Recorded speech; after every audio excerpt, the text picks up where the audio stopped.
अस्सलाम वालेकुम बेटा, हमारा चैप्टर नंबर 2 चल रहा था जिसमें हमने स्केलर और वेक्टर प्रोडक्ट दोनों कर लिए। ठीक है, उसके बाद जो हमारा क्वेश्चन आता है वो है equation of motion for uniformly accelerated motion. ठीक है, अच्छा बेटा, आप लोगों ने ना ये जो टॉपिक है इक्वेशन ऑफ मोशन, ये आप लोगों ने 9th में पढ़ लिया। ठीक है, तो ऑलमोस्ट वही है, लेकिन इसमें कुछ चेंजेस भी हैं, तो आज हमने वो सारा एक्सप्लेन करना है। ठीक है, अच्छा बेटा, असल में इक्वेशन ऑफ मोशन जो है ना वो 3 किस्म की है ना, जिसमें 3 पेयर ऑफ वेरिएबल हैं। अब कौन कौन से पेयर हैं आपने देखा होगा, नोट किया होगा। जो वेरिएबल्स हैं वो कौन कौन से हैं? एक वेलोसिटी है, दूसरा पोजीशन है और टाइम है। ठीक है ना, ये 3 ही चीज़ें हैं जो हमारी इक्वेशन ऑफ मोशन को डिस्क्राइब कर रही है। अब देखिए इनके जो पेयर्स हैं वो कैसे हमने बनाए हुए।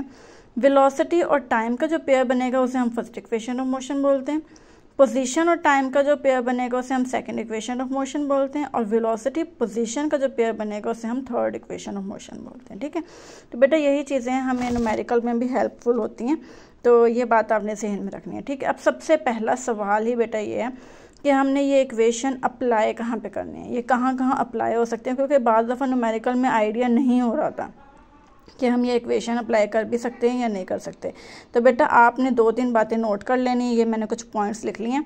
देखिए सबसे पहला पॉइंट क्या है, it should applicable for the motion along a straight line. बेटा स्ट्रेट लाइन का मतलब क्या है, देखें जैसे एक ब्लॉक है, ये रहा ब्लॉक, मैं उसे क्या कर रही हूँ, मैं इसे सीधा लेके जा रही हूँ। ठीक है, तो ये मोशन क्या हो गई, एक स्ट्रेट लाइन मोशन होगी। एक गाड़ी है, सपोज कर लें, ये देखेंगे एक गाड़ी है और ये गाड़ी क्या है, ये रोड पे जा रही है, सीधी सीधी जा रही है, तो इसमें वेलोसिटी है, टाइम चेंज आ रहा है, डिस्टेंस ट्रैवल हो रहा है, ये सब कुछ अगर मोशन स्ट्रेट लाइन में है तो हम इस सारी इक्वेशन ऑफ मोशन अप्लाई कर सकते हैं। ठीक है, तो आपने ये बात जहन में रखनी है, स्ट्रेट लाइन मोशन होनी चाहिए। ठीक है, और एक्सेलरेशन यूनिफॉर्म होना चाहिए। यूनिफॉर्म का क्या मतलब है, एक जैसा रहना चाहिए, चेंजेस नहीं आने चाहिए। ठीक है, तीसरा पॉइंट है हमारे पास, speed of body is very less than speed of light. जो भी ऑब्जेक्ट है, चाहे ये ब्लॉक है चाहे ये गाड़ी है, इसकी जो स्पीड है ना वो स्पीड ऑफ लाइट से ज़्यादा नहीं होनी चाहिए, हमेशा क्या होनी चाहिए, लेस देन होनी चाहिए स्पीड ऑफ लाइट से। और freely falling object, freely falling का क्या मतलब है, एक बॉल है, जैसे मेरे हाथ में कोई बॉल है और मैंने ऐसे ही फेंक दिया उसको। ठीक है, वो फ्री है, अलाउ है, फ्री फॉल कर रही है, तो उस टाइम क्या होगा, हमारा एक्सेलरेशन जी के इक्वल हो जाएगा। ठीक है, अच्छा बेटा ये पॉइंट आपने बहुत ज़रूरी याद रखना है, ये न्यूमेरिकल में आपको हेल्प आउट करेंगे। देखें ये एक बॉल है, अगर मैंने इसे ऊपर की तरफ फेंका है, ये ऊपर जा रही है, ठीक है, तो उस टाइम आपका एक्सेलरेशन नेगेटिव माना जाएगा।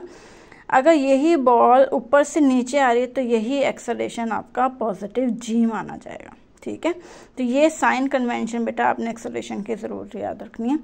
अब आते हैं हम अपनी फर्स्ट इक्वेशन ऑफ मोशन को डिस्क्राइब करते हैं। ठीक है, अब बेटा फर्स्ट इक्वेशन ऑफ मोशन देखें, हमने पहले ही बता दिया है फर्स्ट इक्वेशन ऑफ मोशन में क्या पेयर हो सकता है, वेलोसिटी और टाइम का, तो जाहिर सी बात है। तो ये मैंने भी एक छोटा सा ये ग्राफ सब बना लिया। वेलोसिटी देखें, वी वेलोसिटी और टी टाइम, वेलोसिटी और टाइम का मैंने आपस में रिलेशन बता दिया। दूसरा बेटा अब ये कैसे डिसाइड करेंगे कि वी ऊपर है या टी इधर है, ये भी तो कन्फ्यूजन होती है। तो बेटा ये मैंने आपको पहले भी बताया हुआ है, जो इंडिपेंडेंट क्वांटिटीज़ होती हैं ना, इंडिपेंडेंट जो डिपेंड नहीं करती, उन्हें हम हमेशा कहाँ लेंगे, एक्स एक्सिस पे। तो जो डिपेंड करती हैं तो फिर उन्हें हम कहाँ लेंगे, वाई एक्सिस पे।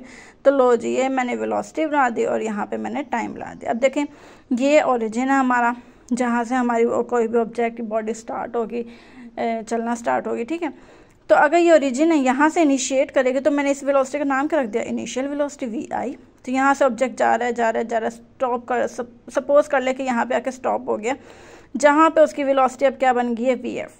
ठीक है ना, तो देखें इनिशियल वेलोसिटी और वी एफ का क्या मतलब है, वहाँ पे आके रुक गई है, तो ये फाइनल वेलोसिटी होगा। और ड्यूरिंग टाइम इंटरवल देखें टाइम में चेंजेस भी आए हैं हमारे पास, यहाँ पर आके टाइम रुका। तो हमें एक बात पता है कि जो स्लोप ऑफ वेलोसिटी, स्लोप का मतलब होता है तिरछापन। ठीक है ना, slope of velocity time graph of uniformly accelerated motion represents acceleration. Velocity time graph में ये जो स्लोप है ये हमें क्या बताती है, एक्सेलरेशन। और बेटा ये वेरी इंपॉर्टेंट एमसीक्यूज भी है। ठीक है, तो एक्सेलरेशन बताती है, तो लो जी एक्सेलरेशन का फॉर्मूला आ गया, वो क्या होता है, delta we over T. Delta we क्या है, change in velocity, final minus initial, final velocity minus initial velocity, तो मैंने उसकी जगह उसकी वैल्यू लिख दी, डिवाइडेड बाय टी। अब बेटा नेक्स्ट स्टेप में आपको पता है ये वाला टी क्या हो जाएगा, ए से मल्टीप्लाई हो जाएगा। तो हम करके देखते हैं आगे क्या हो रहा है। ये ले जाए, ये ए टी से मल्टीप्लाई हो गया, उसके क्या आया, V F minus V A.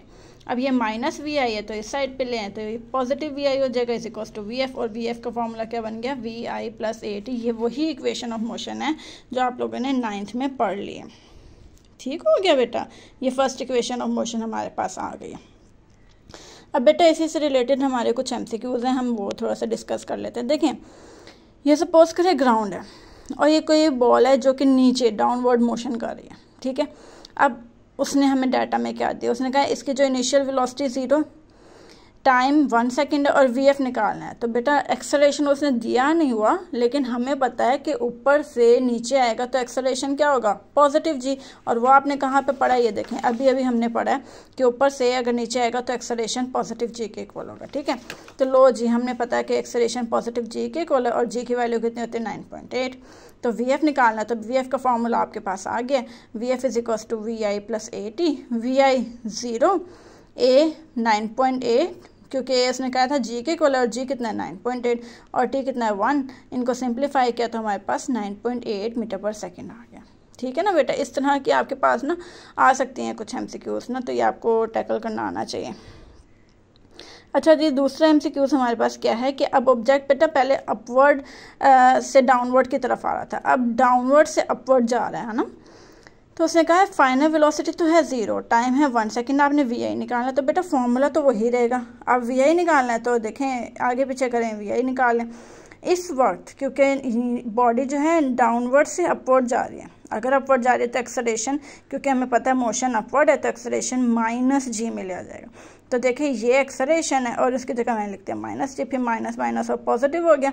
और जी की वैल्यू कितनी है हमारे पास 9.8, टाइम की वैल्यू 1 और वी एफ हमारे पास 0 था, वी आई और ये हमारे पास 9.8 मीटर पर सेकेंड आ गया। ठीक है बेटा, इस तरह से बेटा आप लोगों को एमसीक्यूज आ सकते हैं, आप लोगों ने इस तरह से सॉल्व करना है। ये हमारी फर्स्ट इक्वेशन ऑफ मोशन आज हो गई है। कल बेटा हम इसकी ग्राफिकल रिप्रेजेंटेशन, ग्राफिकल मेथड भी हम इसका करके देखेंगे कि ग्राफ से कैसे फर्स्ट इक्वेशन ऑफ मोशन निकाली जा सकती है। ठीक है, ओके बेटा, अल्लाह हाफिज़।